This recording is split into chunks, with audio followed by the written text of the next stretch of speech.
Nous reprenons pour notre seconde audition de l'après-midi avec Monsieur Philippe Camburet, président de la Fédération nationale d'agriculture biologique.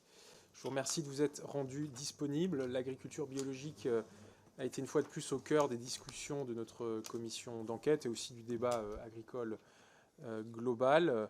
Et donc il nous semblait important de pouvoir aussi discuter spécifiquement de cette filière agricole là. Monsieur le Président, je vous laisserai dans quelques instants la parole pour un propos introductif de 10 minutes et ensuite on aura des questions-réponses. Avant toute chose, je dois vous rappeler que l'article 6 de l'ordonnance du 17 novembre 1958 relative au fonctionnement des assemblées parlementaires impose aux personnes auditionnées par une commission d'enquête de prêter le serment de dire la vérité, toute la vérité, rien que la vérité. Je vous inviterai à lever la main droite et à dire « je le jure ». Merci beaucoup. Vous avez la parole pour 10 minutes, Monsieur le Président.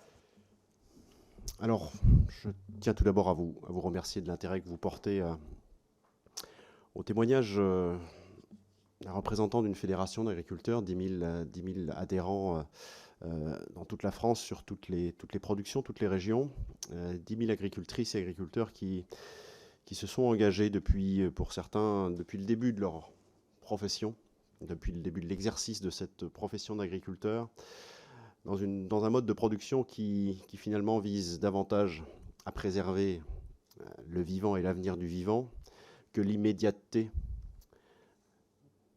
du bénéfice de la vente d'un produit agricole. Je suis aussi, en tant que témoin, agriculteur moi-même, agriculteur dans l'Yonne, et c'est cet engagement que je suis venu vous partager aujourd'hui. Mon témoignage portera évidemment sur l'objet même de votre commission d'enquête et la question de cette souveraineté alimentaire.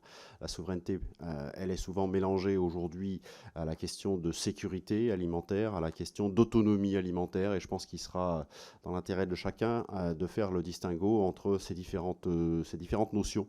Et en tout cas, depuis quelque temps, notamment depuis évidemment l'arrivée du conflit en Ukraine, chacun de ces mots a pris davantage d'importance, et il sera important, je crois, pour nous de bien voir à quel point ils sont différents. La question de la souveraineté alimentaire, vue depuis l'agriculture biologique, c'est évidemment de garder le contrôle sur ce qui nous est demandé de produire, garder le contrôle sur ce que certains voudraient acheter bien loin de nos frontières, garder le contrôle aussi sur, évidemment, les coûts cachés et les externalités peut-être pas très visibles d'une agriculture qui justement vise avant tout à la performance économique et à l'exportation depuis maintenant plusieurs dizaines d'années. Alors, plusieurs dizaines d'années, encore une référence à l'histoire, mais beaucoup plus ancienne,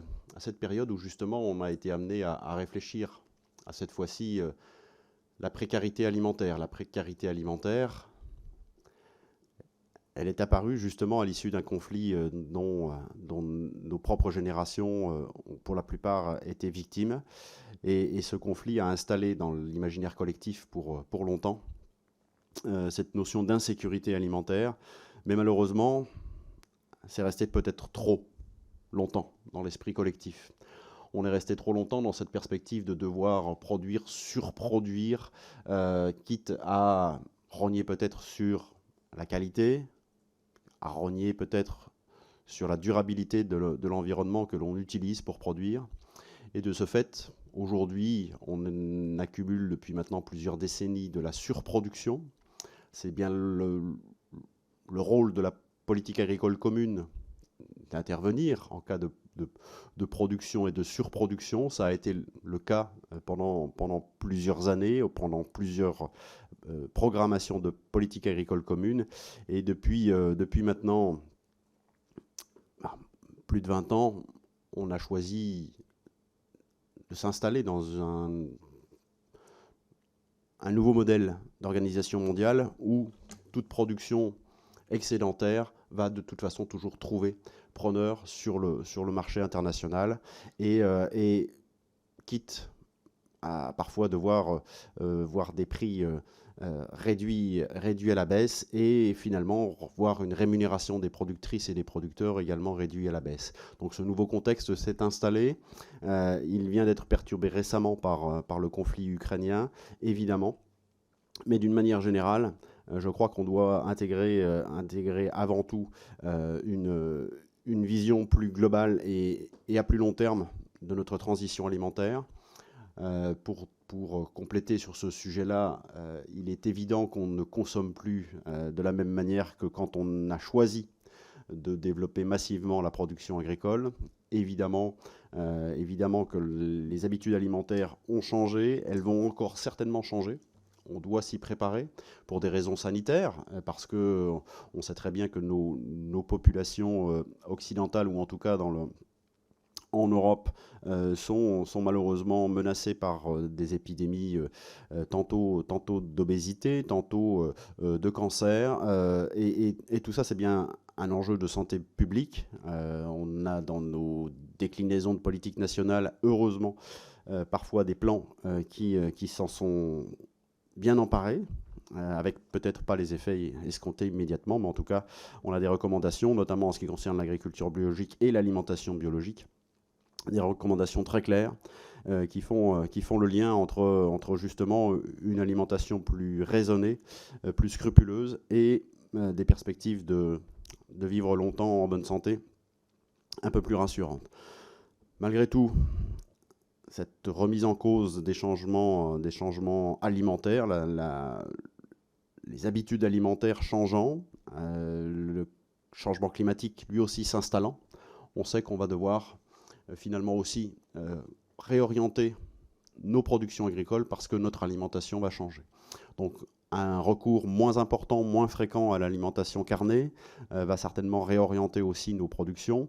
On en aura peut-être l'occasion d'en reparler, mais on accuse aujourd'hui malheureusement un retard consternant en matière d'autonomie alimentaire de nos élevages, ce qui fait que pour chaque calorie issue de l'élevage, aujourd'hui malheureusement on est dépendant bien souvent d'alimentations qui viennent de très loin et qui contribuent à la déforestation. Donc la question de l'autonomie alimentaire, finalement aujourd'hui il faut la redéfinir avec une vision extrêmement globale et pas uniquement entre une ferme, un supermarché et un foyer avec des assiettes qu'il faut remplir, ou une cantine avec des élèves ou des résidents d'EHPAD. C'est bien entendu bien plus compliqué que cela, et c'est bien la vision globale que j'espère, moi, voir arriver dans les orientations politiques stratégiques qui s'offrent à nous. J'espère qu'on sortira grandi de cette période d'instabilité, en tout cas sur les questions alimentaires. Sortir grandi, c'est-à-dire revoir nos objectifs, c'est-à-dire peut-être avoir une position qui soit un peu plus rigoureuse dans la signature des contrats avec les autres parties du monde. On a certainement encore à tirer des expériences des précédents engagements internationaux. Mercosur, CETA, etc.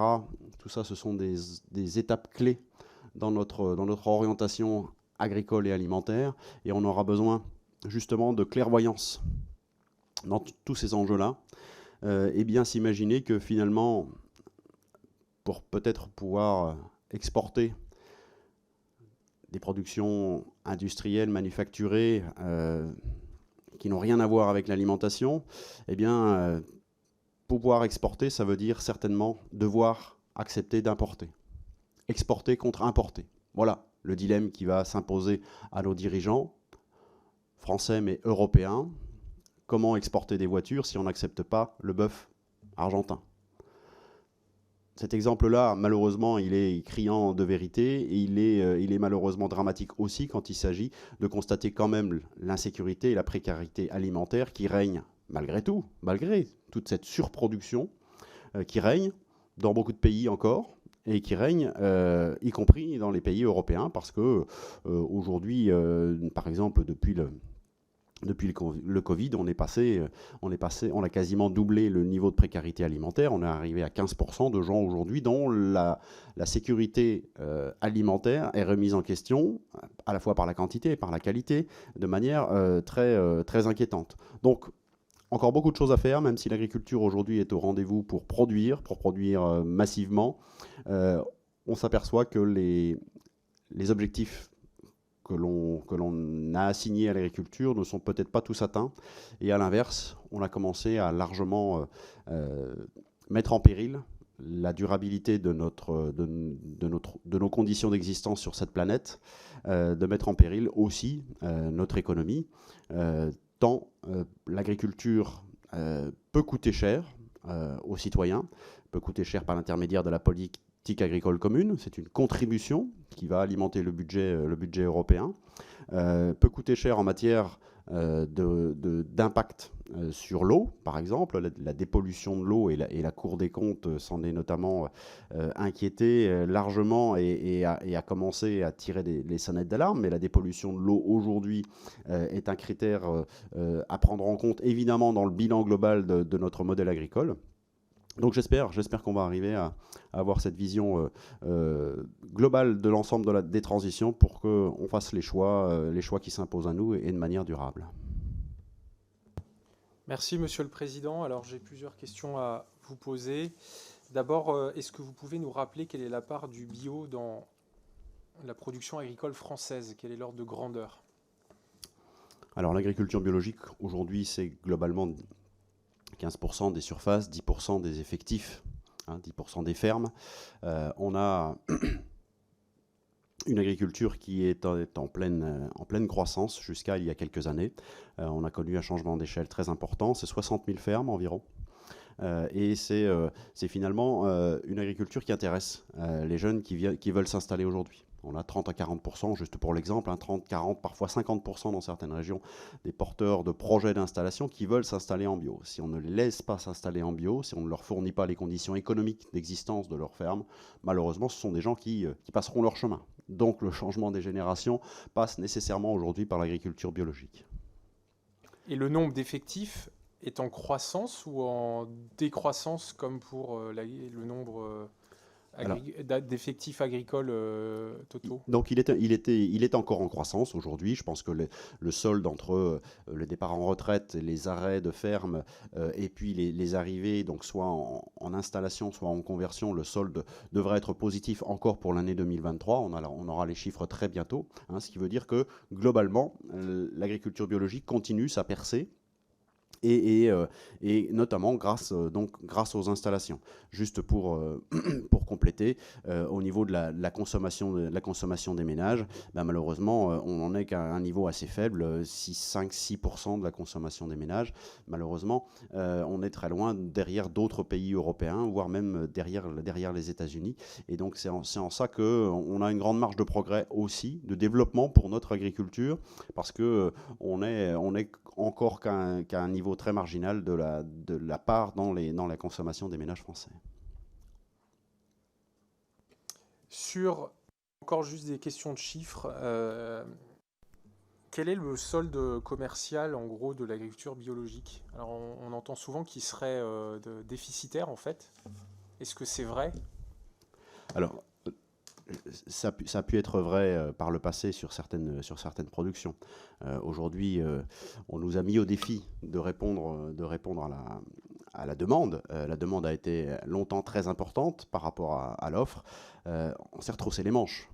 On a converti beaucoup de surface, et ce qui fait qu'aujourd'hui, on est simplement à 20-30% d'importation par rapport à ce que l'on consomme, et la plupart du temps, ce sont des productions qu'on ne pourrait pas produire en France. Donc, si vous enlevez le café, le chocolat et les fruits exotiques, évidemment qu'on retombe au niveau de souveraineté de l'alimentation en général, à savoir une vingtaine de pourcents. Et je pense que en ça, on n'a pas à rougir. L'agriculture biologique, l'alimentation biologique en France ne dépend pas des productions étrangères. Malheureusement, c'est une réputation qui s'est installée longtemps. Ça n'est plus du tout le cas. Alors, vous avez sûrement raison, moi je vous crois. Après, On peut aussi parfois voir des choses qui semblent contre-intuitives. Et donc là, ma question va plutôt être destinée à la distribution. Enfin, j'ai déjà posé à plusieurs reprises dans d'autres auditions. Mais par exemple, moi, je fais mes courses un peu partout, hein. Donc voilà, parfois chez Bio, parfois dans les grands distributeurs bien connus, je vais voir un peu tout le monde. Et donc, quand je suis dans les magasins de distribution bio, il y a parfois des choses qui m'étonnent. Je vais vous donner 2 exemples, je les ai beaucoup donnés. Premier, sur le sucre. Il n'y a quasiment que du sucre de canne quand vous êtes dans des magasins de distribution bio. Et quand vous regardez bien les étiquettes, c'est du sucre de canne qui vient d'Amérique du Sud et qui vient du Brésil, donc qui est tamponné bio.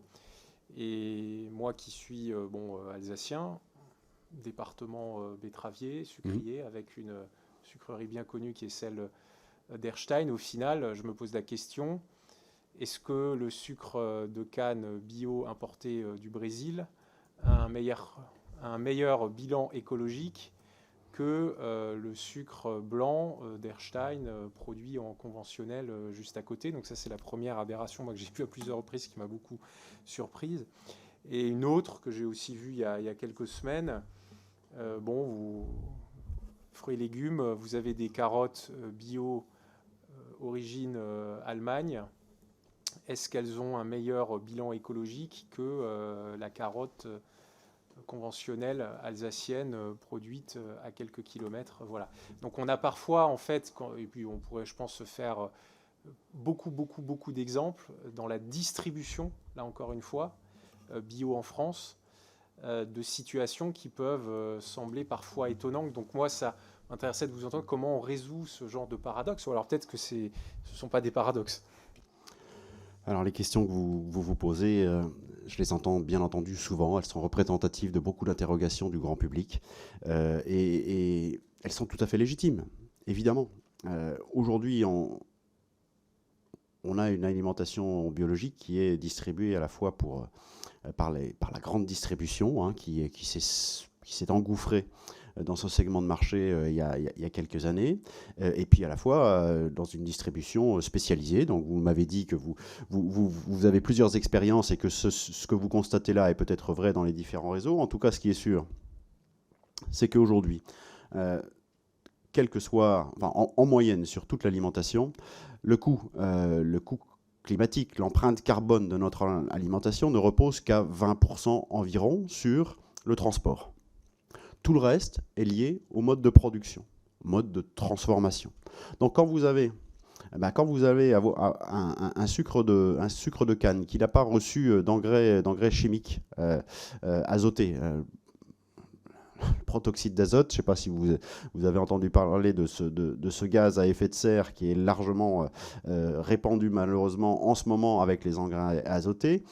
C'est le premier contributeur avec le méthane, hein, des gaz à effet de serre pour l'agriculture. Donc quand vous avez un sucre de canne qui n'a pas reçu ça, quand vous avez un sucre de canne qui reste roux, c'est-à-dire qu'il n'a pas subi de transformation supplémentaire pour être raffiné, pour être toujours le plus beau possible, mais vous avez un bilan carbone qui est complètement différent de ce qu'on peut imaginer. Et c'est valable aussi pour des fruits et des légumes. Quelques dizaines ou centaines de kilomètres, malheureusement, peuvent être largement compensés par un effet sur les gaz à effet de serre qui est délétère. Et on le constate en moyenne donc sur tous les produits alimentaires, 20-30%, pas plus. Et donc, on doit s'intéresser au reste de ce qu'il y a derrière ce produit-là. Et donc, l'absence de pesticides de synthèse, par exemple, sur la nappe d'Alsace, par exemple, aujourd'hui, évidemment que l'on ne subit pas de problème de quantité en nappe d'Alsace parce qu'elle est abondante, surabondante. Mais pour toutes les régions où les enjeux liés à l'eau, en ce qui concerne la pollution, sont rejoints aujourd'hui par les enjeux liés à la quantité, eh bien, on va se poser de plus en plus cette question-là. Puisqu'on a moins de quantité d'eau, on a moins d'effet de dilution, donc on a plus de concentration des pesticides dans l'eau.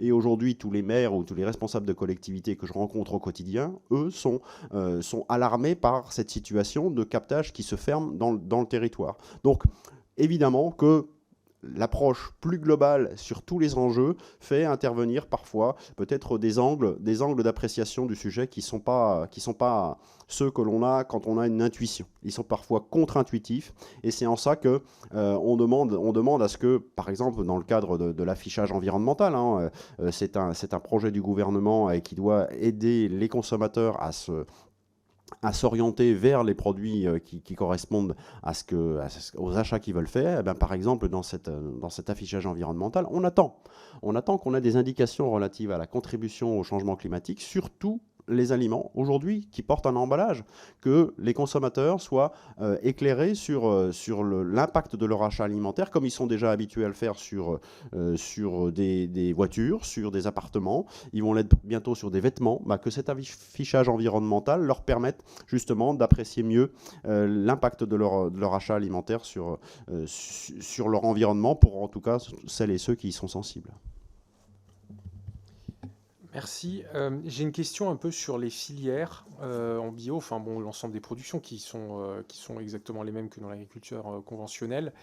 Est-ce qu'on est en capacité de faire un peu une classification, enfin de se dire qu'il y a certaines productions bio qui ont vraiment émergé, qui marchent, on va dire, plutôt bien, et où en fait les agriculteurs là arrivent à tirer du revenu, et par contraste, est-ce que on arrive à dire qu'il y a certaines productions où c'est plus compliqué en bio? Bon, il y a toujours l'exemple du lait qui est cité, voilà, où d'ailleurs la filière laitière se plaît toujours à dire, bon voilà, le lait bio est vendu au même prix que le lait conventionnel, donc avec une espèce d'argument chez certains qui consiste à dire, bon, vous voyez que bon, au final, suffit d'avoir du conventionnel. Bon, bref.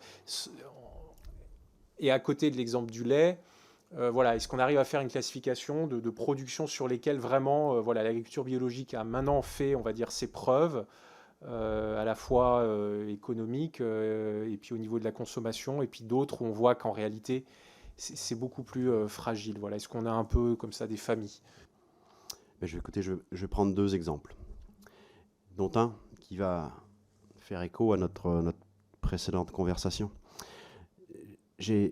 J'ai pas mentionné l'existence du sucre bio français. Vous savez qu'on peut produire du sucre. Oui, c'est vrai. Voilà. Il est difficile à trouver, mais il y en a. Voilà. Alors, il est difficile à trouver, justement parce qu'aujourd'hui, la filière, elle est encore à l'état embryonnaire, mais elle se construit. Elle se construit notamment dans la région Hauts-de-France, où j'ai des collègues producteurs qui se sont associés à des distributeurs et à des transformateurs, et donc ils ne vont pas lancer la sucrerie du modèle de ceux qu'on voit subsister encore aujourd'hui en France. Je dis subsister parce que la filière sucre, elle est quand même particulièrement aujourd'hui en transformation. On ferme encore des sucreries. Malgré tout, la filière sucre aujourd'hui n'est pas celle qui se plaint le plus. Donc c'est vraiment une question de modèle qui fait qu'on a une concentration qui continue. À l'inverse, moi, mes collègues, là, ils vont prévoir de faire quelques dizaines d'hectares pour quelques dizaines de tonnes ensuite, progressivement. Mais on va trouver évidemment du sucre de betterave français bio. Et ça, il faut le dire. Donc un exemple de filière qui se reconstitue, mais en partant, je ne vais pas dire de zéro, mais en partant finalement d'une nouvelle pensée de la filière agricole et agroalimentaire en France. Autre exemple, moi je produis des céréales sur ma ferme, dont de l'avoine. De l'avoine, c'est la céréale du pauvre qui était à peine bonne à donner à manger aux animaux il y a quelques décennies, parce que justement on a préféré les céréales panifiables pour y trouver justement toujours plus de valeur ajoutée. Moi, sur mes territoires, les céréales qui subissent le changement climatique et qui s'en sortent finalement pas si mal, il n'y en a pas beaucoup. Il y a l'épeautre, donc un ancêtre du blé, avant qu'on ait fait évoluer nos céréales vers des blés extrêmement techniques, extrêmement technologiques, qui correspondent aux exigences des industriels de la panification. On a des épeautres qui sont plus résistants, puis on a aussi l'avoine. Et cette avoine, aujourd'hui, comment est-ce qu'on la consomme? Parce que l'avoine bio est consommée en France, et tant mieux, mais on la consomme sous forme de flocons. de céréales pour le petit déjeuner ou sous forme de boissons végétales. Tout ça, ce sont des créneaux qui sont en pleine croissance, qui étaient en pleine croissance jusqu'à ce que la consommation décroche, mais c'était justement des filières très prometteuses. Le problème, c'est qu'on n'était pas capable, en France, de transformer le grain d'avoine tel que moi je l'amène à ma coopérative, de le transformer justement en flocons et en farine. Il fallait aller faire ça en Italie ou en Allemagne. Donc voilà, une filière dont il faut se réapproprier les fondamentaux. Donc avec ma coopérative, on s'est retroussé les manches. On a choisi d'investir dans une usine de floconnerie. Donc on va relocaliser une opération qui était aujourd'hui laissée à ceux que ça intéresse parce que c'était une céréale secondaire qui n'intéressait personne. Ben non, non. On y voit un intérêt non seulement gastronomique, mais aussi diététique à cette céréale. Sauf qu'il faut reconstruire. Donc les partenaires aujourd'hui, ce n'est pas les partenaires de la grande boulangerie ou du milieu des céréales majoritaires qui s'intéressent à l'avoine. Évidemment, il faut se retrousser les manches. Il faut participer à l'appel à projet du Fonds Avenir Bio, qui est là justement pour apporter des fonds au projet de structuration de filière. Heureusement qu'on a ce Fonds Avenir Bio. Heureusement que finalement, il a pu bénéficier d'un petit peu de générosité du ministère pour être rehaussé. Est-ce que c'est suffisant ? On va le voir, mais en tout cas, la question des filières, aujourd'hui, elle ne se pose pas pourvu qu'on ne rentre pas tout de suite dans un modèle qui vise immédiatement des volumes énormes et immédiatement d'inonder un marché, pourvu qu'on soit raisonnable sur la taille humaine de nos filières et pourvu qu'on ait le coup de pouce pour lancer, pour amorcer la pompe. Et moi, j'ai aucune inquiétude pour notre filière flocon d'avoine parce que justement, on est dans la relocalisation, et on est dans une agriculture qui a du sens. Je reformule ma question autrement, mais c'est intéressant sur ce que vous avez dit sur le sucre de betterave et l'avoine. Je partage moi ce que vous dites. Ce que vous dites, oui. Mais je pose ma question différemment. Est-ce qu'il y a des productions bio qui sont plus sensibles que d'autres à des chutes de consommation, ce qu'on a vu par exemple les derniers temps, et est-ce qu'il y en a d'autres où il y a moins de sensibilité et où en fait on sait que quels que soient les aléas en gros économiques et de consommation, ça se maintient. C'était ça le sens de ma question aussi originelle. Celles qui seront les plus sensibles, ce seront celles qui seront dans des domaines qui sont aujourd'hui finalement les plus industrialisés, les plus voués à l'exportation. Je vais prendre l'exemple de la filière porcine. Aujourd'hui, la filière porcine bio, malheureusement, elle risque de s'éteindre prochainement. Parce que, en parallèle, le marché du porc conventionnel est allé tellement loin dans l'industrialisation de la production et tellement loin dans l'attente des marchés internationaux qu'on n'a pas la possibilité d'avoir sur un même point de vente, sur un lieu de vente, puisqu'on parlait de distribution tout à l'heure, des choses qui sont comparables pour le consommateur. Et donc, si le consommateur, dans le temps qu'il a disponible pour faire son achat, ne regarde que le prix, évidemment qu'il va regarder, et en plus, avec la difficulté de nos habitudes de consommation, on en parlait tout à l'heure, mais ce qui se vend dans le porc français, c'est le jambon.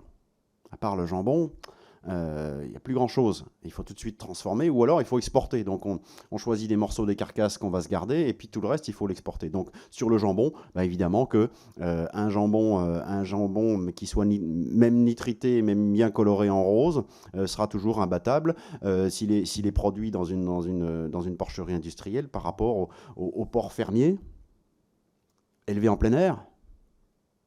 Je dis bien, hein, je cumule les avantages. Porc fermier élevé en plein air, d'à côté, quoi. Évidemment, mais on n'est pas sur le même marché. Donc moi, ce que j'ai à vous dire, c'est que évidemment qu'on a des filières qui sont en difficulté, qui méritent justement qu'on mette en avant par de la communication et par de l'information des citoyens. Montrons à nos concitoyens comment arrive cette tranche de jambon dans l'assiette du gamin à la cantine, quoi. Montrons tout ce qui s'est passé avant. Montrons d'où vient l'alimentation qui a été donnée à ces porcs-là. Et à ce moment-là, c'est le bon sens qui va l'emporter. Alors, ça va être quelques euros du kilo qu'il va falloir mettre en plus, mais ça, c'est d'une manière générale. Aujourd'hui, la part du budget alimentaire Enfin, vous l'avez entendu à toutes vos auditions, évidemment. Aujourd'hui, on consacre chaque année de moins en moins de notre budget à l'alimentation. Tout ça, c'est compensé par le logement, du transport et du loisir. Mais tant qu'on n'aura pas arbitré là-dessus, évidemment qu'on aura des filières qui seront en difficulté. Moi, je compte sur justement la réactivité, à la fois de nos concitoyennes et de nos concitoyens, mais aussi à la réactivité de la commande publique. Parce que la commande publique, elle est aussi sensible à la dynamique des territoires. Et aujourd'hui, quand vous êtes responsable d'une petite cantine, d'une école élémentaire, est-ce que ça n'a pas du sens de donner dans l'assiette des élèves des produits qui viennent non seulement d'à côté, mais produire à côté le local, c'est pas l'idéal non plus. Il n'y a pas que le local. Du local produit au glyphosate et au soja brésilien, ça n'a pas de sens. Mais du local bio d'à côté, ça vaut le coup de mettre ces quelques centimes nécessaires pour avoir du bio dans la cantine. Donc voilà, il y a les filières vraiment en difficulté, bien sûr. C'est celles qui sont en parallèle de ce qui est le plus industrialisé aujourd'hui. Mais je crois qu'on a vraiment des chances dans cette transition alimentaire de faire des réorientations de nos réflexions pour que ça aille dans le bon sens. Ouais, mais juste, je continue sur cette question parce que l'exemple que vous donnez sur le porc est intéressant. Et vous avez dit, pour vous, les filières bio les plus sensibles à des changements de consommation, ce sont celles liées à l'export. Moi, ce que j'ai beaucoup entendu, encore une fois, c'est ce que j'entends sur le terrain, etc. C'est qu'on m'a par exemple dit que là, avec la crise du bio depuis 2-3 ans, il y a pas mal d'exploitations, par exemple, dans les fruits et légumes, qui sont en grande difficulté. J'ai pas le sentiment que ce soit des filières, pour le coup, qui soient très liées à l'export, parce que là, on est plutôt sur des productions locales qui ont vocation à être distribuées en fait, sur les marchés, quoi. Mais moi, j'ai des exemples de producteurs locaux chez moi, effectivement, qui ont disparu, qui soit ont mis la clé sous la porte ou alors se sont déconvertis, fruits et légumes, et qui pour le coup n'étaient absolument pas liés aux filières d'export. Donc est-ce que c'est simplement la proximité avec l'export ? Non, évidemment. Et on va rajouter finalement dans ce contexte la dépendance par rapport à l'industrie agroalimentaire. On a besoin, hein. On a besoin d'une industrie agroalimentaire qui soit locale, qui soit attentive à ce qu'on produit, qui soit attentive aux saisons et qui soit attentive à la qualité de ce qu'on mange. Mais malgré tout, on le sait très bien, la logique d'approvisionnement de l'industrie, quand il s'agit donc des fruits et des légumes, je prends l'exemple des pommes. Aujourd'hui, combien de pommes sont vouées, la part de pommes à couteau par rapport à la pomme à jus ou la pomme de transformation pour compote ou autre. Aujourd'hui, on sait très bien que quand on a une logique de production de pommes qui potentiellement peuvent se retrouver dans l'industrie, on va avoir des coûts de production de la pomme à couteau que vous trouverez sur votre marché, qui seront les mêmes et qui feront qu'on aura là encore un décalage du prix de revient entre une pomme qui sera de toute façon vouée à la pomme à couteau, parce qu'en bio, la transformation, elle est là, et heureusement, mais elle est souvent là aussi pour l'excédent de production. Alors qu'à l'inverse, on peut avoir chez les producteurs de pommes d'emblée des variétés, d'emblée des façons de produire qui sont uniquement pour l'industrie de la transformation. Donc de ce fait, d'emblée, on va se retrouver encore au même endroit, à quelques mètres les uns des autres, des gens qui sont pas dans le même mode de conception de leur production. Et donc avec des coûts de production qui seront forcément différents. Et tant mieux, il en faut pour tous les goûts, il n'y a pas de problème. Sauf que, là encore une fois, notre consommateur, lui, doit être averti que cette pomme bio sur laquelle il va trouver peut-être une petite tache à un endroit et qu'il va trouver des pommes qui ont peut-être un demi-centimètre de différence de calibre, quelles sont les autres conséquences sur le produit et sur tout ce qui s'est passé avant. Voilà. Et sur, encore une fois, le territoire. Est-ce que c'est les pommes de son voisin? Est-ce que c'est les pommes de verger où il a vu passer 20 ou 30, 20, 25 traitements par an? Voilà, toutes ces questions-là, il faut vraiment que les gens se les posent. J'ai une dernière question avant de passer la parole au rapporteur. On n'a pas parlé encore du pacte vert européen. Le pacte vert, depuis maintenant plusieurs semaines dans le débat public général, est associé au bio. En gros, il y a quasiment une équivalence qui a été mise chez beaucoup de personnes qui parlent d'agriculture.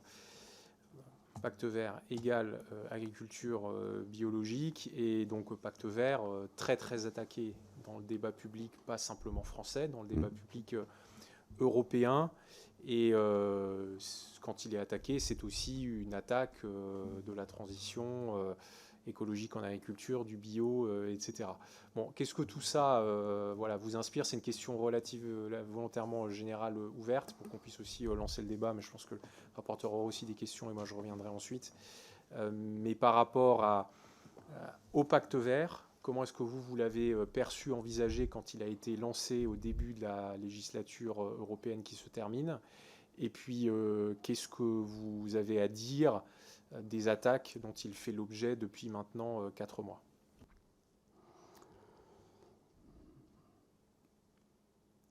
Alors on est ici pour parler de souveraineté alimentaire.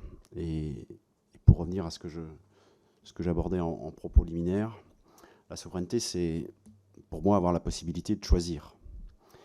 Et ce que ce pacte vert a installé finalement pour la mandature, c'était justement l'affirmation d'un choix. Un choix entre continuer, on ne change rien, on continue, la fuite en avant, donc on essaie de s'aligner sur... Tiens, je vais prendre l'exemple de l'Ukraine. On essaie de s'aligner pour les fruits et légumes sur les pays d'Afrique du Nord, par exemple. Enfin, on essaie de s'aligner sur tous les moins chers qu'il y a partout autour du monde, et pour être les meilleurs et les moins chers. C'était ça, ou se poser les questions, justement, de la réduction de 50% de l'usage des pesticides, de passer à 25% de surface bio en 2030, etc., etc. Ces questions-là, elles se sont posées. Elles ont été choisies par, justement, une majorité au Parlement européen dont on n'attendait peut-être pas ça. Mais en tout cas, ça a été choisi. Et pour moi, c'était un signe de souveraineté alimentaire parce qu'on s'est donné la possibilité de faire un choix et d'engager ensuite les réformes qui s'imposaient. Et juste pour compléter, en quoi aujourd'hui... celles et ceux qui s'attaquent à ce pacte vert se retrouvent finalement galvaudés d'opinions collectives favorables. Parce qu'on a installé dans l'imaginaire collectif des gens, il y a plus de 2 ans maintenant, que le risque d'avoir des assiettes vides pouvait revenir. On s'est saisi d'un contexte malheureusement dramatique pour certains, pour réinstaller le risque de pénurie alimentaire et pour redire aux gens, vous inquiétez pas, mais pour que vous puissiez continuer à manger, nous, on va décider de mettre en pause, voire, si possible, de remettre en question et d'annuler complètement tout ce qui va freiner la production. Donc, haro sur la jachère, regardons tout ce qui se fait en technologie génomique, reprenons la main sur les autorisations pour les pesticides, et puis question de l'eau, évidemment, il va falloir pouvoir pomper toute l'eau qu'on veut. J'exagère un petit peu, excusez-moi, mais je ne veux pas être provocateur. Mais en gros, il y a 2 ans, on a inversé complètement les préceptes qui avaient généré l'installation de ce pacte vert, et on a installé dans l'imaginaire collectif un risque qui permet justement de faire machine arrière sur tous ces potentiels freins qui venaient s'installer contre une production qui allait évidemment toujours droit alors je ne vais pas dire dans le mur, mais toujours plus sur le marché international pour être toujours le plus compétitif. Donc voilà, pour moi ce pacte vert, effectivement, il avait du sens. Il était le signe d'une affirmation de souveraineté. Aujourd'hui, il est remis en question. Moi-même, je pose une question en retour. Qu'est-ce qu'on propose à la place, quoi?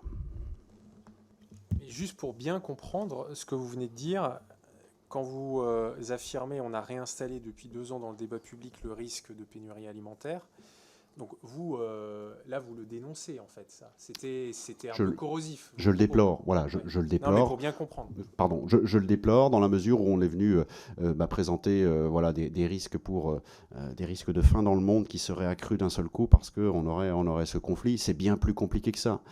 Si la faim dans le monde pouvait se résoudre en produisant plus, ça se saurait.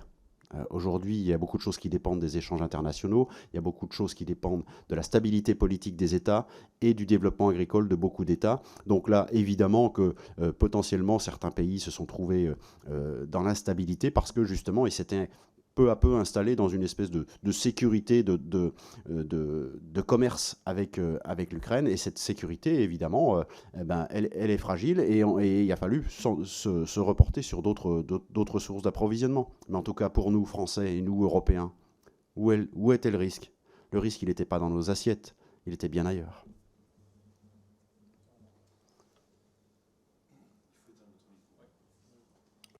Je n'ai pas la faculté de pouvoir avoir mon micro allumé en même temps que le vôtre.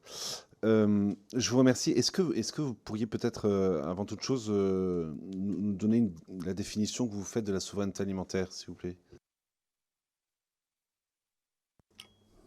Alors, elle a été définie notamment, il y a bien plus longtemps que ces quelques années qui viennent d'installer ce nom de souveraineté alimentaire dans le nom du ministère de l'Agriculture.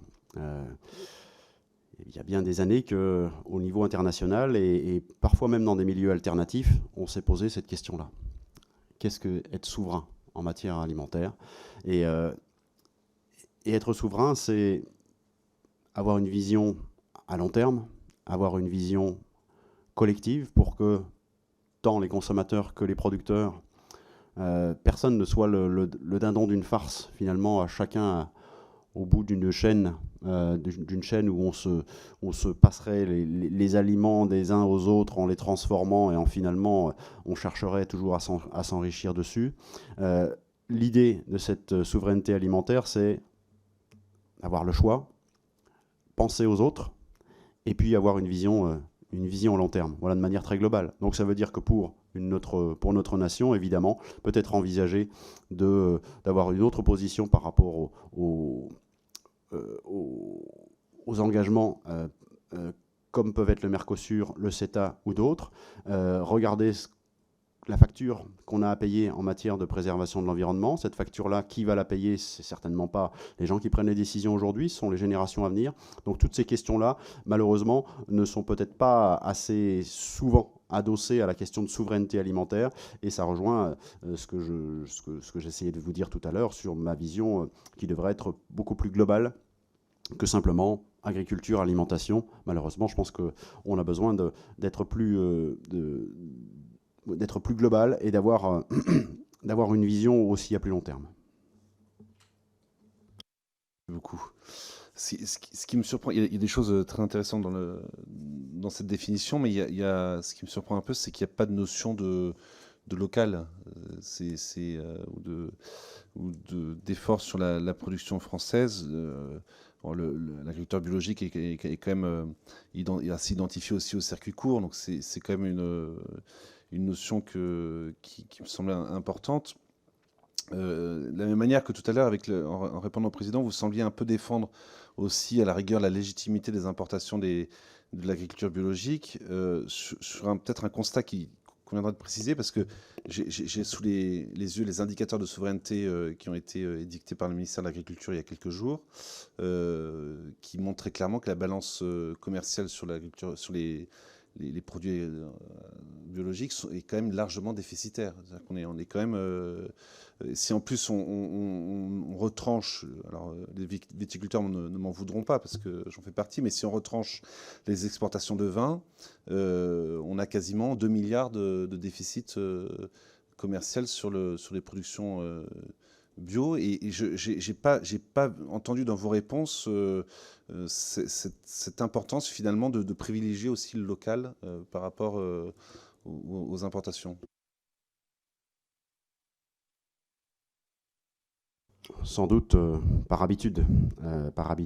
Effectivement, la question finalement, de l'intérêt de consommer bio passe par aussi l'intérêt de consommer du bio local, dès que possible. On ne le dira jamais assez, et c'est sans doute par habitude que j'ai peut-être pas élargi moi-même mon champ de pensée vers les importations, dans la mesure où l'objectif pour moi est de sortir de ce système finalement où on est allé sans doute trop loin dans la spécialisation. La spécialisation des fermes.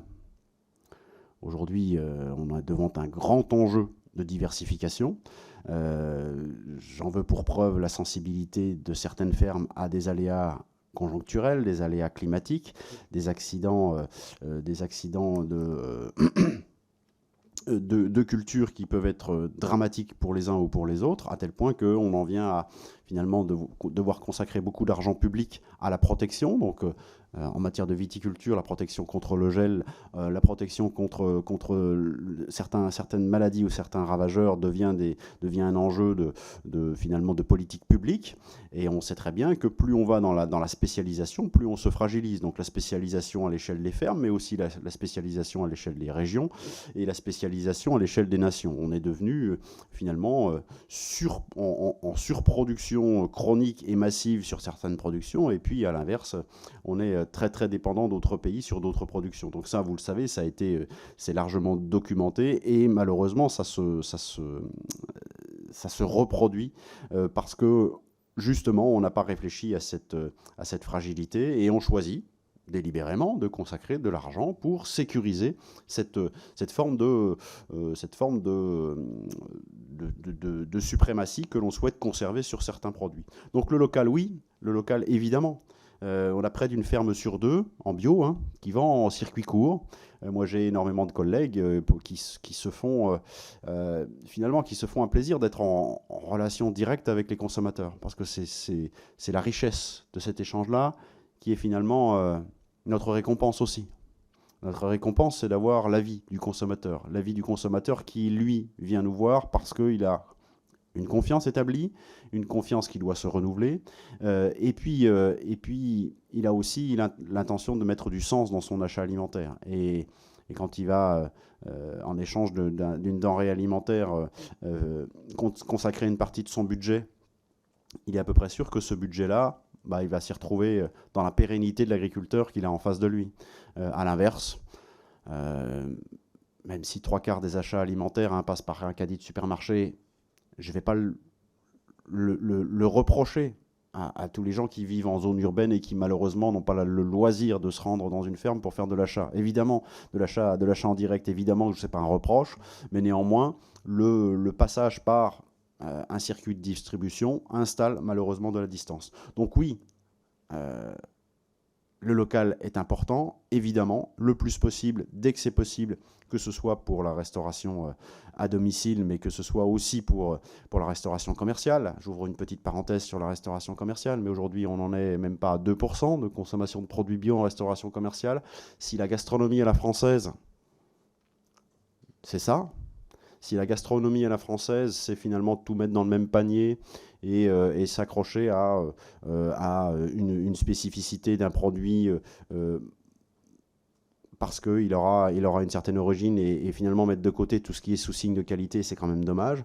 Donc, il faut qu'on rétablisse cette proximité. Le circuit court, évidemment, qu'il a sa place. Et par contre, est-ce qu'on a vraiment besoin de recourir à l'importation sur autant de produits qu'on le fait aujourd'hui? Ces chiffres que vous me mentionnez là, évidemment, si vous mettez dedans des carottes ou des tomates, tiens, prenons pour changer, des tomates bio qui ont été produites sous serre aux Pays-Bas.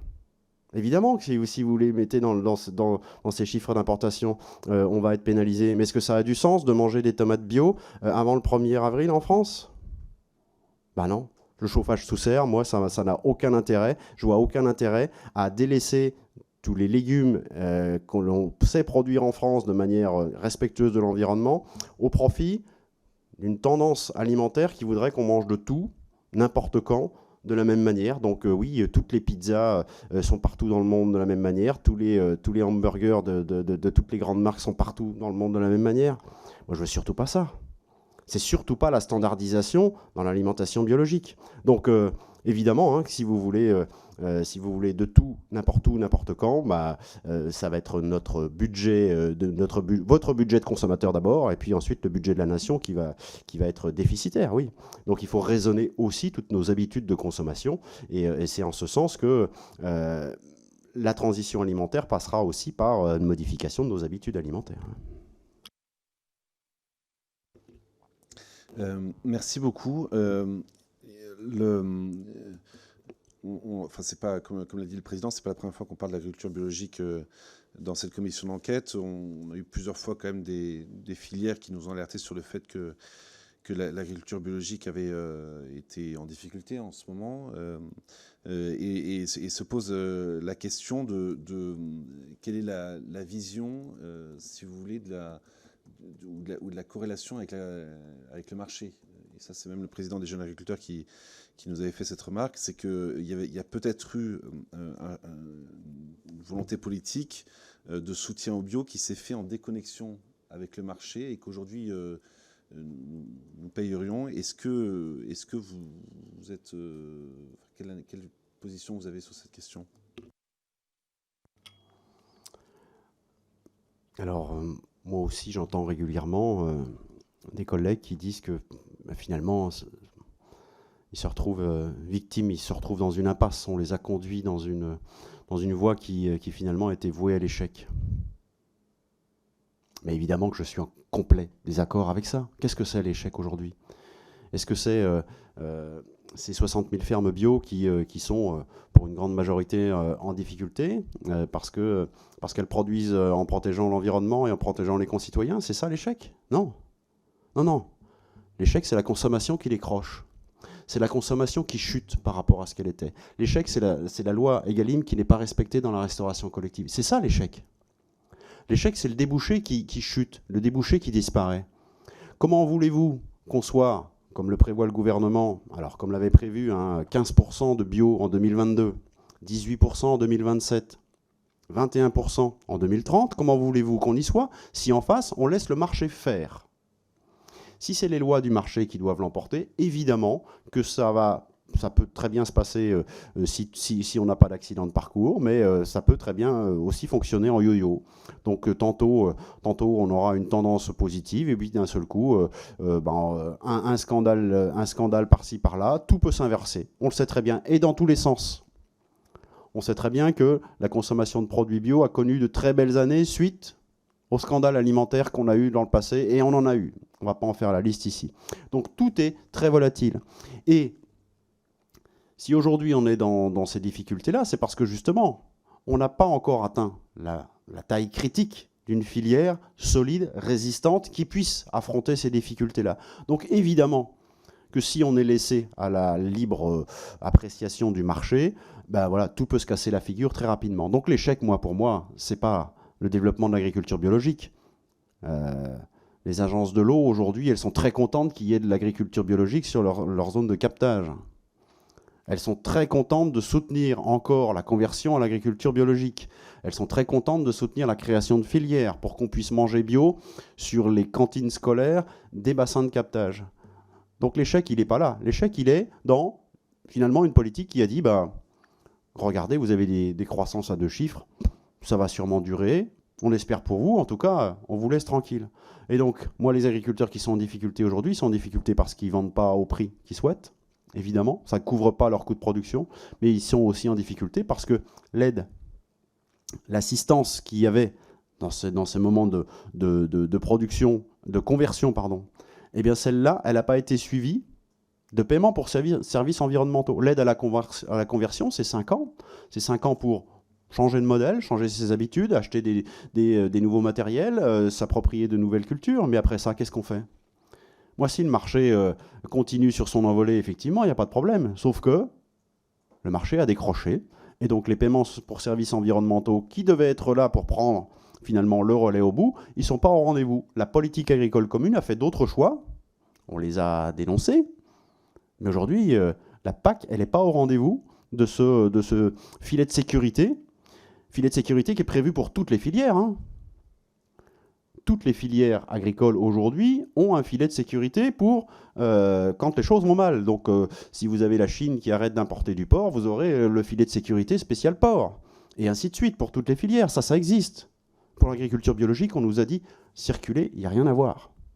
Donc si on n'a pas de filet de sécurité là, si on n'a pas de moyens pour communiquer et pour informer les citoyens sur ce qu'ils mettent vraiment dans leur assiette, ben effectivement, ça fait des gens en colère et ça fait des gens qui sont dans la rancœur par rapport à la dynamique de conversion dans lesquelles on l'a emmené.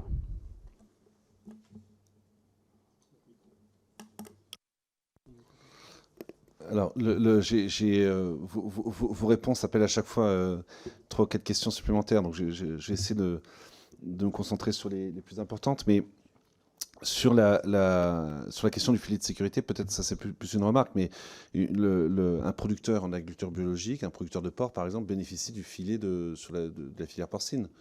C'est-à-dire que ce que vous demandez, en fait, c'est un filet spécifique agriculture biologique qui se rajoute en fait au filet de la filière à laquelle appartient le producteur. Si vous voulez, vous pourrez répondre, il n'y a pas de souci. Sur la question des scandales, je nie pas un certain nombre de scandales. Il y a aussi certaines fois où on s'interroge quand même sur la nature du scandale. Je prends le dernier en date là sur une association de consommateurs qui a révélé des résidus de pesticides dans les salades en sachet. Et quand on lit l'article, il n'y a aucune donnée sur la quantité de ces résidus, sur le respect de certaines limites, et on se rend compte que finalement derrière le scandale, une fois qu'on va un peu dans les analyses scientifiques, on a du mal à percevoir la nature du scandale. Est-ce qu'il n'y a pas aussi quand même certaines fois des choses qui sont un peu montées en épingle par peut-être des gens qui sont un peu militants et qui ont tendance un peu à culpabiliser une agriculture conventionnelle qui n'est pas forcément toujours à l'origine d'autant de scandales qu'on souhaiterait lui mettre sur le dos. Alors, justement, en ce qui concerne l'aide à la filière porc, elle a été octroyée sur un critère de dépendance en matière d'achat alimentaire. Donc plus vous étiez une exploitation porcine conventionnelle qui avait une facture d'aliments importante, plus vous aviez droit à une aide. Donc plus vous étiez dépendant de l'extérieur, et voire même de l'étranger pour produire, plus vous aviez droit à une aide. Ben évidemment qu'en bio, nous, on essaie de produire tout sur la ferme. Et donc, évidemment que nos factures d'alimentation, elles n'ont pas explosé. Donc, on n'a pas eu droit à cette aide-là. Donc, voilà. Les critères, malheureusement, ils sont toujours prévus pour la plus grande masse possible de fermes visées. Et donc, là, voilà, c'est un exemple pour lequel on aurait besoin d'avoir une approche très technique qui permette de cibler vraiment les aides là où peut-être il y en a besoin. Et la meilleure aide, enfin, le meilleur filet de sécurité, je le répète, c'est la question du service environnemental que l'on rend. Aujourd'hui, si on arrive à encore boire de l'eau non polluée dans notre pays, c'est dans pas mal de cas parce qu'on a développé l'agriculture biologique. Si la France va payer des amendes au niveau européen parce qu'elle n'a rien fait pour sauver telle ou telle espèce, elle va peut-être regretter de ne pas avoir davantage développé l'agriculture biologique. Il y a une question de coût et de bénéfice. Et c'est cet investissement qui peut être mis au moment de la conversion, mais aussi dans le paiement pour service environnemental. Alors, je parle pour la bio, mais moi j'ai plein de collègues qui ne sont pas en bio et qui mériteraient d'être rémunérés pour les services environnementaux. Aujourd'hui, j'ouvre une petite parenthèse, mais dans la politique agricole commune, il y a la possibilité d'accéder à des éco-régimes. La rémunération qui vient en face du changement de pratique. Qu'est-ce qu'on voit aujourd'hui? Tous les agriculteurs qui ont souscrit qui ont rempli les conditions pour accéder à ces éco-régimes, aujourd'hui, sont tous pénalisés. On leur a dit, désolé, vous êtes trop nombreux, donc vous aurez 20 ou 30 euros de moins que ce qui était prévu. Donc le changement de pratique, aujourd'hui, il n'est pas encouragé. On nous a dit, venez, puis finalement, il n'y aura pas autant qu'on l'avait dit. Donc c'est valable pour tout le monde, mais encore plus en bio. Voilà ce que je voulais dire sur ce sujet-là précisément. Ensuite, sur les scandales alimentaires, il y a évidemment de tout. Il y a toutes les semaines des rappels de la grande distribution, donc c'est tantôt sur un fruit, un légume, un produit transformé ou autre. Ça devient malheureusement un lot commun, et puis heureusement en face, il y a quand même pas de victimes trop nombreuses. Elles sont toujours trop nombreuses, mais heureusement ça c'est rapidement la plupart du temps soigné. Malheureusement, il y a eu des exemples beaucoup plus graves, et par le passé on a eu des scandales qui ont marqué beaucoup plus fortement le sentiment ou le rapport qu'on avait avec l'industrie agroalimentaire. Donc il y a eu de la dioxine dans du poulet, enfin il y a eu les œufs au fipronil, enfin il y a eu des choses comme ça, c'était pas juste un petit article dans le bas du journal. Ça impliquait des filières entières, du producteur jusqu'au consommateur, en passant par le distributeur, mais en passant la plupart du temps par l'opérateur majeur. Et en l'occurrence, quand vous avez des fermes qui sont intégrées, ce qu'on appelle la ferme intégrée, c'est une ferme qui finalement met à disposition de la main-d'œuvre, un peu de foncier et du bâtiment, et puis qui reçoit les informations et reçoit les commandes. Eh bien, c'est dans ces cas-là où justement on a peut-être parcouru le plus de risques pour la santé alimentaire. Donc, monter en épingle, parfois oui, parfois la question des limites résiduelles, mais globalement, ce dont on est sûr, et c'est le lot commun, que ce soit des particules qu'on va respirer, que ce soit des particules qu'on va ingérer, on est à peu près tous à peu près sûrs d'avoir, à un moment donné, des éléments extérieurs qui viennent dans notre corps. On y sera plus ou moins sensible, ils vont plus ou moins s'y accumuler, mais il faut mesurer le risque. Et mesurer le risque, c'est justement avec des politiques sanitaires qui font du contrôle, qui garantissent aux consommateurs qu'on reste dans la route, qui est préconisé. Et la plupart du temps, en agriculture biologique, eh bien, du fait de ne pas utiliser ces pesticides de synthèse, moi je suis beaucoup plus rassuré que mes collègues, quoi. Y compris pour ma santé. Donc d'accord, je suis contrôlé sur ma ferme, mais il n'y a pas de problème. Moi, je le contrôle, je le prends. Il n'y a aucun souci. C'est au moins une fois par an sur toute la ferme, et je le prends bien volontiers, mais je suis beaucoup plus serein par rapport à mon métier et par rapport à ce que je mets sur le marché en matière de denrées alimentaires. Merci beaucoup. Sur la question des pesticides de synthèse, l'agriculture conventionnelle a quand même fait du chemin. Baisse de 96% des CMR1 depuis 2016, diminution de moitié des CMR en 4 ans. Et à côté de ça, alors je peux comment dire, je peux peut-être un peu être provocant, mais c'est tout l'intérêt aussi de cette audition, c'est qu'on puisse un peu vous challenger pour se faire un avis. Mais à côté de ça, dans l'agriculture biologique, tout n'est pas non plus rose, quoi. C'est-à-dire qu'il y a aussi certains produits en agriculture biologique qui ont un impact sur l'environnement. Est-ce que l'agriculture conventionnelle, tout est à jeter, ou est-ce que vous reconnaissez aussi qu'il y a eu beaucoup d'efforts qui ont été faits et voilà. Moi, j'ai beaucoup de collègues qui sont aujourd'hui assis à côté de moi en agriculture biologique et qui viennent de l'agriculture conventionnelle, qui ont utilisé tous les produits qui sont aujourd'hui qui sont devenus interdits, qui étaient et qui sont restés des vrais professionnels, et en qui aujourd'hui j'ai toute confiance, bien entendu.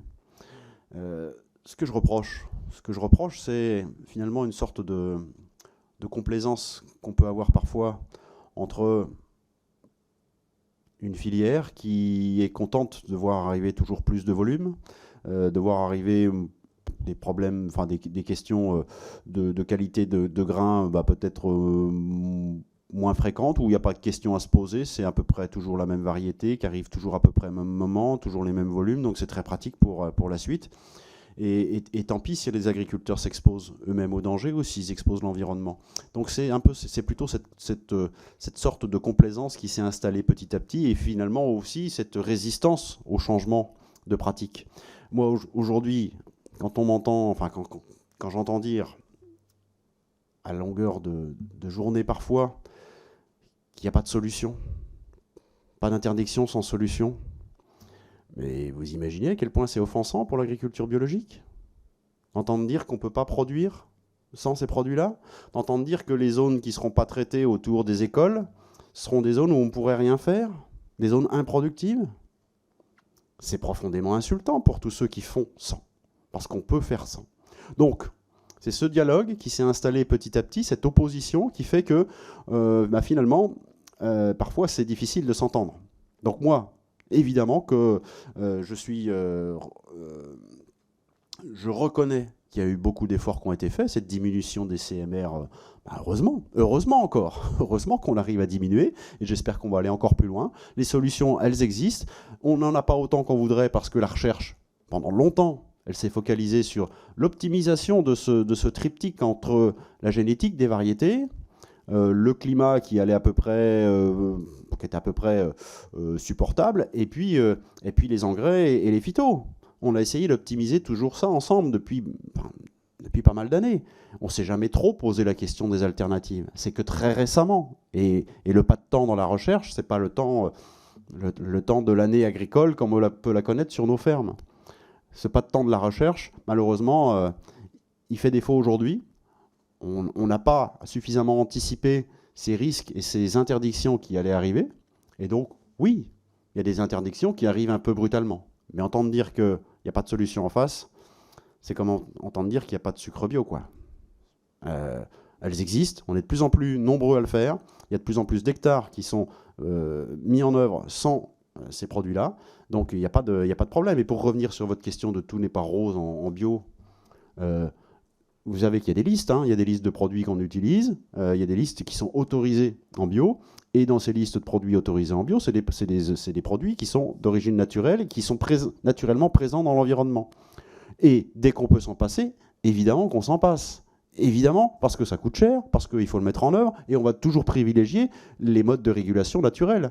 Donc, privilégier la présence d'insectes prédateurs pour les ravageurs, aérer nos cultures, privilégier la rotation des cultures, enfin tout ça, c'est tout un tas de choses qui sont bien plus pratiques que d'utiliser des produits aussi naturels soient-ils. Donc, moi, je suis assez à l'aise avec ça, et parfois... parfois, on entend dire que oui, la bio, finalement, c'est comme le reste. Vous utilisez des produits. Là encore, un petit peu de temps, on fait un pas de côté, on regarde ce que c'est. Et à ce moment-là, on fait le distinguo. Arrêtons parfois avec les raccourcis un peu rapides, quoi. Oui, mais est-ce que le fait, par principe, de se priver de produits de synthèse n'est pas aussi un raccourci? Moi, je vous prends l'exemple, par exemple, d'un sujet que je connais bien, sur la lutte contre la flavescence dorée. Le produit conventionnel cible la flavescence dorée, pardon. En revanche, le pyrètre utilisé en agriculture biologique, lui, a des impacts beaucoup plus larges que la flavescence dorée. Donc l'impact est quand même plus important sur le produit bio. Et il me venait à l'esprit aussi un autre exemple, ce que vous disiez sur la proximité des écoles. L'agriculture biologique n'est pas forcément une solution sur la proximité avec les écoles. Moi, je suis viticulteur dans le Bordelais. Un des scandales qui a un peu lancé la cabale sur la question des phytos dans le Bordelais, c'était justement l'épandage de soufre à proximité d'une école qui a amené des intoxications sur des élèves. Donc on voit bien finalement que les choses ne sont pas si simples. Mais je reviens quand même à cette question, c'est pourquoi, c'est une question d'ailleurs que s'est posée le ministre de l'Agriculture lors d'une son audition par la commission d'enquête sur les phytos. Il se disait pourquoi l'agriculture serait le seul secteur à se priver par principe de produits de synthèse, s'il est démontré que ce produit de synthèse n'a pas forcément, n'est pas CMR, n'a pas d'impact sur l'environnement. Vous voyez, on a l'impression qu'il y a un peu une position de principe, alors qu'on voit bien que les choses sont un peu plus compliquées que ça. C'est-à-dire qu'encore une fois, il y a des produits en agriculture biologique qui ont parfois plus d'impact, même s'ils sont naturels, mais enfin, c'est pas parce qu'ils sont naturels qu'ils n'ont pas d'impact. Alors que finalement, quelquefois, un produit de synthèse pourrait mieux faire l'affaire. Le premier principe de l'agriculture biologique, c'est de s'occuper du sol, de s'occuper de l'environnement de la plante pour qu'elle soit dans les meilleures dispositions à croître et à produire. Voilà le premier principe. Donc le sol, en ce qui concerne toute la fertilisation, en ce qui concerne l'approvisionnement en eau, en ce qui concerne la flore bactérienne, notamment pour tout le système racinaire. Et puis, il y a la partie aérienne, tout ce qui ne relève pas du sol.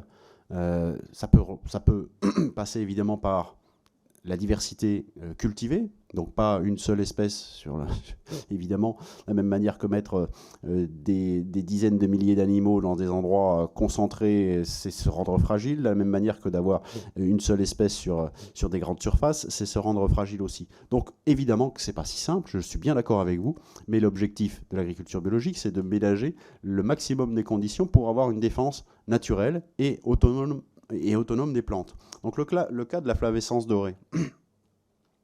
Le recours, alors déjà, c'est un cas justement qui a été illustré par le passé parce qu'on a eu une injonction de la part des services de l'État de lutter de manière obligatoire contre la flavescence dorée et justement ça a donné lieu à des décisions de justice pour certains de mes collègues qui se sont opposés à cette lutte obligatoire. Je ferme la parenthèse, mais en tout cas il s'agit bien de lutter contre une population qui inocule un virus, comme ça peut être le cas sur la jaunisse de la betterave.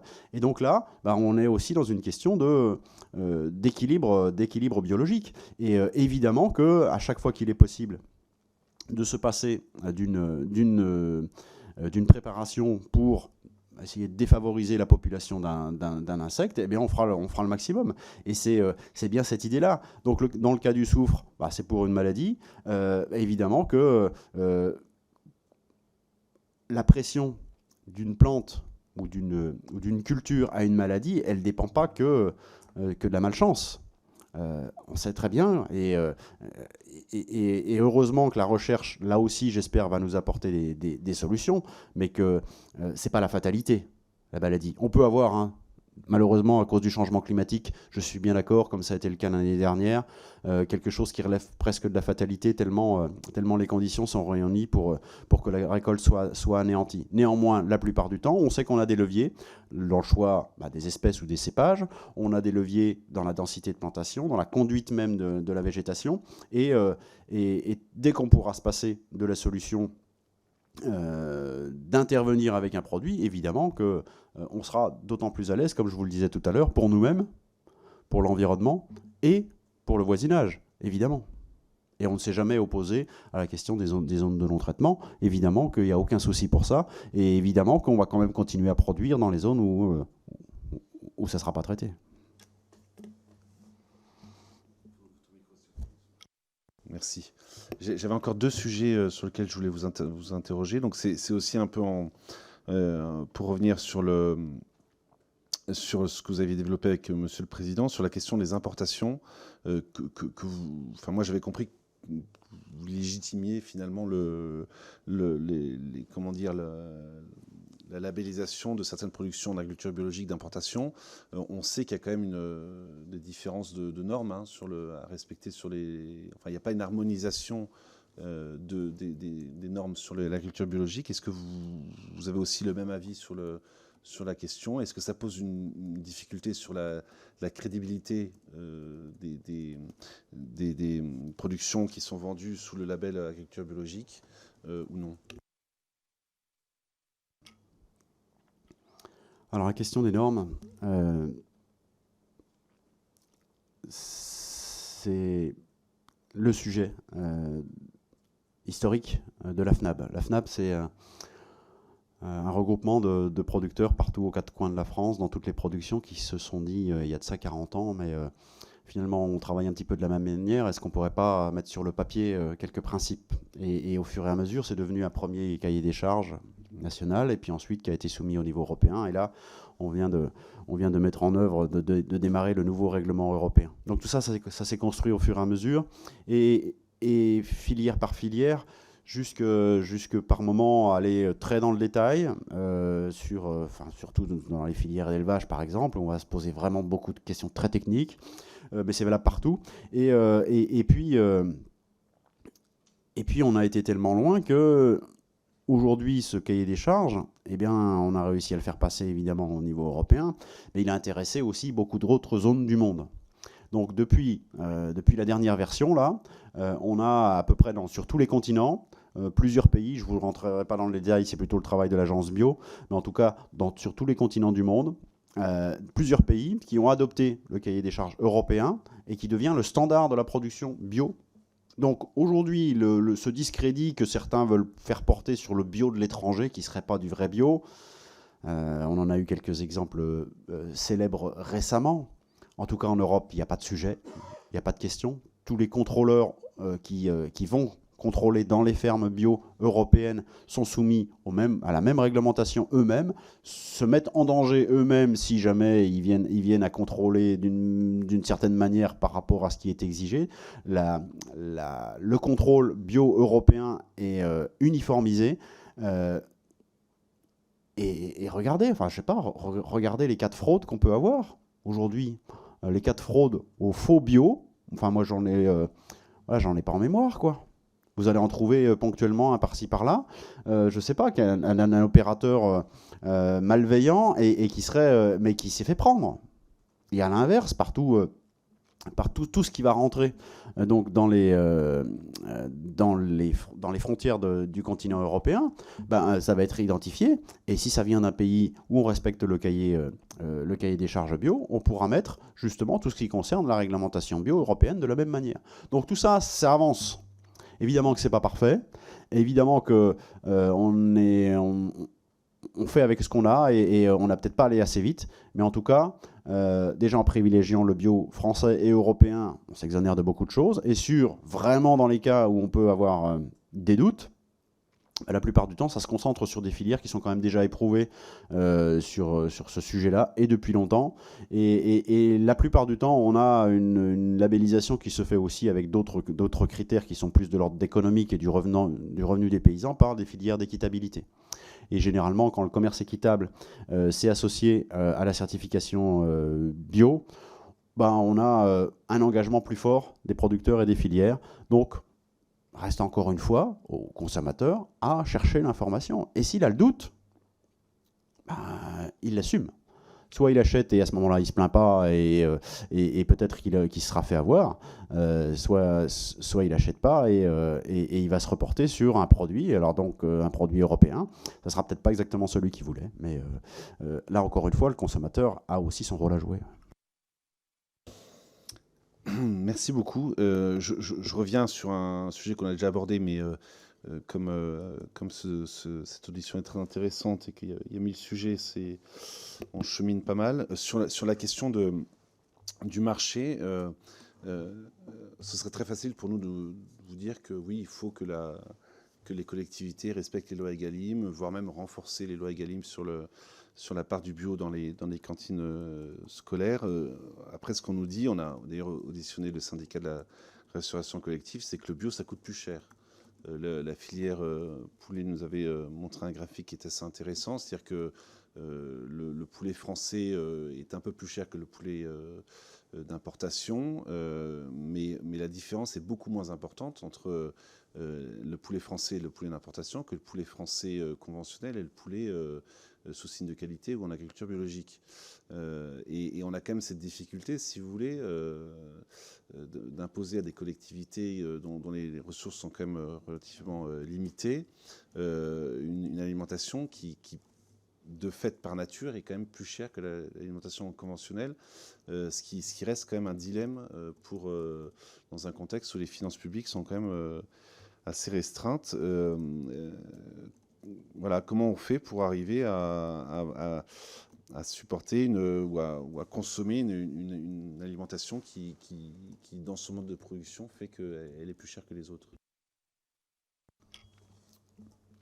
Alors, le ministère de l'Agriculture s'était engagé il y a quelques mois à organiser justement une conférence des solutions sur la restauration collective qui s'est tenue donc, il y a quelques jours au ministère, à laquelle j'ai assisté. Les solutions, elles existent. Elles sont encore qu'à l'état, on ne peut même pas qualifier d'expérimentales, puisque certaines ont des années maintenant de mise en œuvre, et on peut le constater finalement sur des tailles de collectivités et des territoires très différents. Donc on n'est plus dans l'expérimentation, là maintenant on est dans la mise en œuvre. Sauf que c'est une mise en œuvre qui est aujourd'hui basée uniquement sur finalement une sensibilité au sujet. Et je ne veux pas dire une sensibilité politique, parce que ça arrive dans n'importe quelle collectivité aujourd'hui, quelle que soit l'étiquette politique de la majorité en place. Aujourd'hui, ça repose sur une sensibilité politique qui, finalement, a choisi de se prendre en main sur ce sujet-là. Se prendre en main, ça veut dire avoir une véritable politique sur la restauration collective. Donc parfois, ça passe par des rapports avec le concessionnaire de la restauration collective un peu plus musclé, un peu plus tendu à chaque fois. Au moment du renouvellement de l'engagement, eh bien on va imposer des clauses un peu plus rigoureuses, un peu plus strictes, ce qui fait qu'on a vite fait de gagner des points dans la progression demandée par cette loi Egalim. Parfois, ça passe par la reprise en régie, enfin donc en fonctionnement en interne avec une cuisine centrale, où là, on peut imaginer qu'on a un peu plus la main quand on est élu pour justement orienter les choix d'approvisionnement qui sont faits. Et puis finalement, on s'aperçoit que en passant par une réorganisation aussi de la fonction même de préparer des aliments, c'est-à-dire est-ce qu'on reçoit le matin des produits bruts emballés qu'on va simplement se charger d'ouvrir et de réchauffer, ou est-ce qu'on anticipe plusieurs semaines par un dialogue avec un producteur les besoins qu'on va avoir, et on s'attend à avoir des produits bruts, mais finalement qui vont réinstaller de la confiance qu'on peut avoir par rapport au produit, parce que quand on voit arriver le produit brut, qu'on est cuisinier, que ce soit une pièce de viande, que ce soit des fruits ou des légumes, c'est comme ça qu'on va apprécier la qualité des produits, et c'est comme ça qu'on va aussi anticiper la façon dont on va les préparer. Donc, en se réappropriant ce métier de préparateur de restauration collective, eh bien, on s'aperçoit que finalement, on arrive à faire des économies, parce que travailler des produits bruts, c'est évidemment, acheter des produits bruts, c'est évidemment beaucoup moins cher la plupart du temps que des produits déjà transformés. On va mieux les valoriser, donc moins de gaspillage à la préparation, mais aussi moins de gaspillage aussi à la sortie du self. Les pesées qui sont faites le montrent assez régulièrement. On a moins de gaspillage parce qu'on aura mieux préparé et que la qualité gustative sera la plupart du temps au rendez-vous. Et puis dernier levier qui est valable pour la restauration collective, mais comme pour la restauration de la planète entière.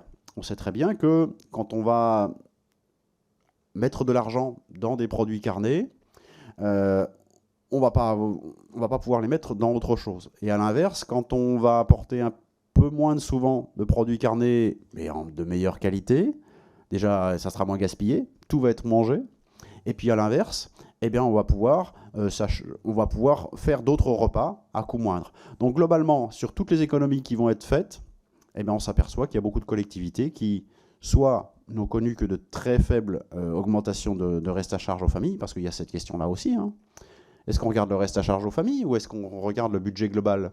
Parce que le prix d'achat des matières premières dans le prix d'un repas, c'est pas autant qu'on pense, parce qu'il faut rajouter tout ce qui va relever de la préparation, et parfois il faut même rajouter le temps de garderie des enfants à l'issue du repas. Donc ce qui reste aux familles, finalement, c'est très très faible par rapport à tout ce que ça peut coûter que d'avoir un élève à nourrir à midi. Bon, je referme la parenthèse. Donc quand on regarde toutes ces économies qu'on peut faire, eh bien finalement on s'aperçoit que le reste à charge a peu évolué, que par une économie faite sur un autre poste budgétaire, on arrive largement à passer en bio. Donc aujourd'hui, les solutions a priori sont là. Je prendrai juste pour témoigner de la situation, en tout cas de l'évolution, même si la plateforme qui a été mise en place par le ministère, qui s'appelle Ma Cantine, hein, qui est destinée à enregistrer les pratiques, même si elle n'est pas tout à fait au point. Moi, j'ai des remontées de mes collègues qui travaillent dans des plateformes, cette fois-ci physiques, hein, logistiques, de mise en relation commerciale entre producteurs et restaurants scolaires notamment. Et bien, les chiffres sont tout ce qu'il y a de plus encourageant. On achète plus de bio aujourd'hui pour la restauration collective. On est encore très loin de l'objectif, mais en tout cas, les chiffres sont encourageants. Les débouchés en bio aujourd'hui sont dans la restauration collective. Donc ça veut dire que je pense qu'on est à l'aube d'une prise de conscience. On est finalement à l'aube d'une prise en main et de vraiment s'attaquer au sujet pour que on ne reste pas plus longtemps dans cette aberration qui avait prévu un objectif qui est aujourd'hui ridicule par rapport à ce qu'on a réussi à faire. Donc tant dans le scolaire que dans le médico-social, il y a des chiffres qui sont très encourageants, on a encore beaucoup à faire, mais on aura très bientôt la preuve que de toute façon, oui, c'est bien sûr possible et ce n'est pas une question de prix. Moi, je suis moi-même conseiller municipal d'opposition et je ne vais pas faire la publicité du maire qui gère ma commune, mais toutes les solutions que vous avez apportées qui ne sont pas propres en fait au choix de faire du bio, elles sont déjà mises en œuvre par les mairies. C'est-à-dire de se poser la question de savoir s'il faut reprendre en régie, de travailler des produits bruts. D'ailleurs, la Fédération nationale de la restauration collective nous a dit qu'il travaillait déjà des produits bruts parce que c'était effectivement moins cher que les produits transformés. Donc, tous ces efforts d'économie, ils ont déjà été réalisés. Alors, j'ai pas trop suivi cette conférence des solutions, mais si ces solutions sont celles-ci, j'ai bien peur que les maires disent qu'ils n'ont pas attendu la conférence des solutions pour justement adopter ces solutions. Est-ce que je reste un petit peu comment dire, interloqué ou je voudrais vraiment vous poser cette dernière question pour cerner vraiment votre position. Vous avez dit tout à l'heure que vous ne vouliez pas qu'il y ait du discrédit sur le bio en remettant en question le cahier des charges auquel étaient soumis d'autres pays sur l'agriculture biologique. Intuitivement, on pourrait peut-être aussi se dire que ce discrédit pourrait aussi vous servir. C'est-à-dire que vous êtes quand même, l'agriculture biologique française est en concurrence avec des agricultures biologiques d'autres pays qui n'ont pas forcément d'abord les mêmes cahiers des charges, les mêmes coûts de production. Et donc, est-ce que vous manifestez aussi auprès du ministère, mais dans vos positions, le fait que dans le même temps où vous défendez l'agriculture biologique, vous défendez aussi l'agriculture biologique française. C'est ça la question, parce que et puis ça rejoint un peu le sujet de cette commission d'enquête sur la souveraineté alimentaire. Dans la mesure où, encore une fois, la balance commerciale sur l'agriculture biologique est quand même largement déficitaire, est-ce que la filière porte ce message de prioriser la production française par rapport aux importations ?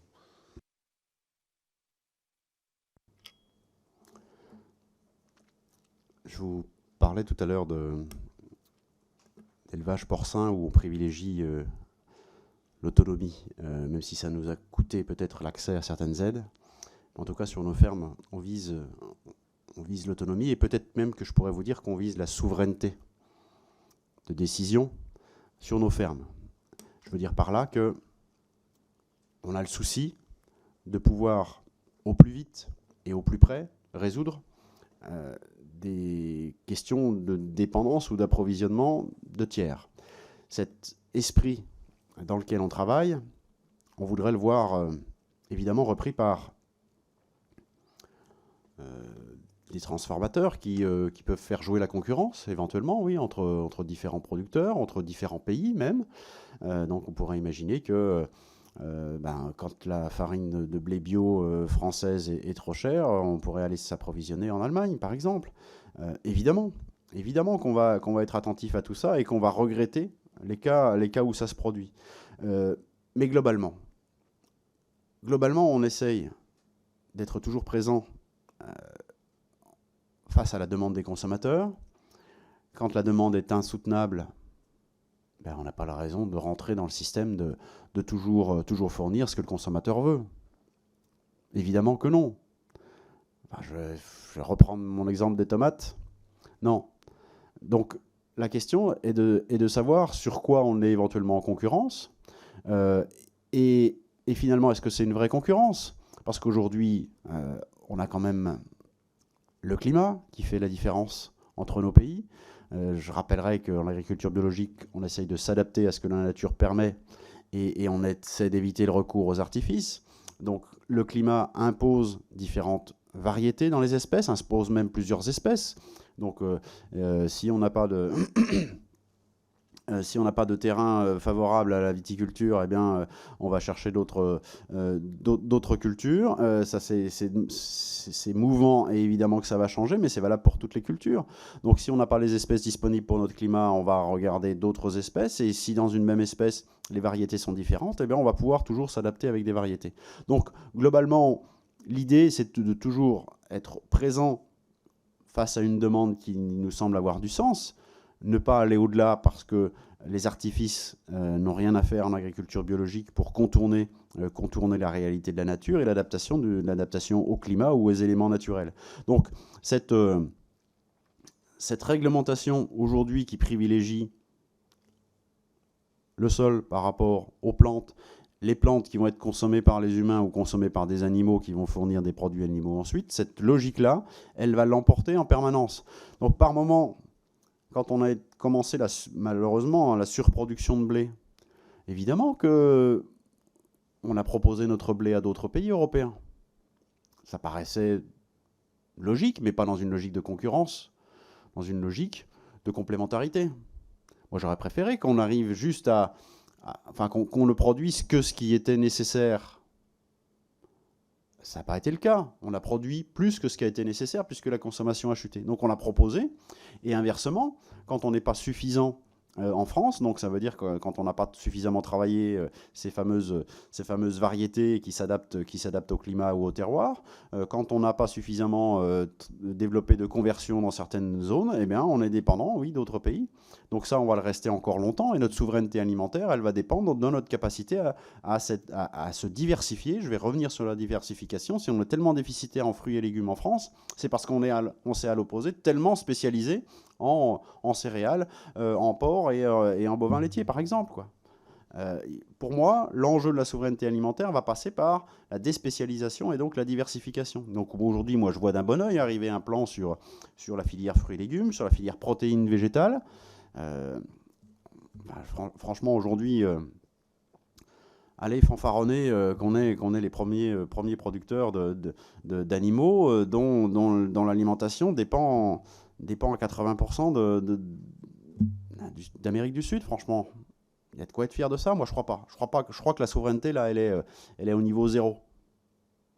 À l'inverse, quand on est capable de mettre sur le marché des animaux dont l'alimentation vient des herbages, des pâturages de nos territoires, vient de la céréale que j'ai pu faire pousser chez moi ou de mon collègue, eh bien ça a du sens et ça, on peut être fier. Et là, la souveraineté, on l'a regagnée. Et là, peu importe le conflit en Ukraine, peu importe la fermeture du gazoduc qui fera qu'on n'aura plus d'engrais azotés pour notre blé, pas de souci, la souveraineté, on l'a à ce moment-là. Donc il faut qu'on se reconcentre sur nos vrais besoins, pas partir dans des besoins artificiels, dans des besoins standardisés, s'adapter à ce que la nature nous permet de faire. Et là, je vois un vrai enjeu de souveraineté. Et si, par moment, des partenariats, et je ne parle pas de concurrence, encore une fois, des partenariats avec des pays voisins nous permettent de combler des besoins ponctuels, alors, je pense qu'on est en Europe. Et la construction européenne, elle s'est faite aussi là-dessus. Et moi, j'ai des collègues dans tous nos pays européens qui ont la même opinion que moi du pacte vert dont on parlait tout à l'heure. Le pacte vert, il était valable pour toute l'Europe. Il n'était pas à la carte, il n'était pas réservé à certaines zones, il était valable partout. Et c'est cette agriculture biologique que moi je voudrais pour l'Europe. C'est une agriculture biologique déjà localisée le plus possible, mais qui soit aussi basée sur des échanges dans la mesure où notre cahier des charges, il est européen, il est valable partout en Europe. Donc on a la même façon de penser, la même façon de travailler. Merci beaucoup, Monsieur le Président, pour ces échanges.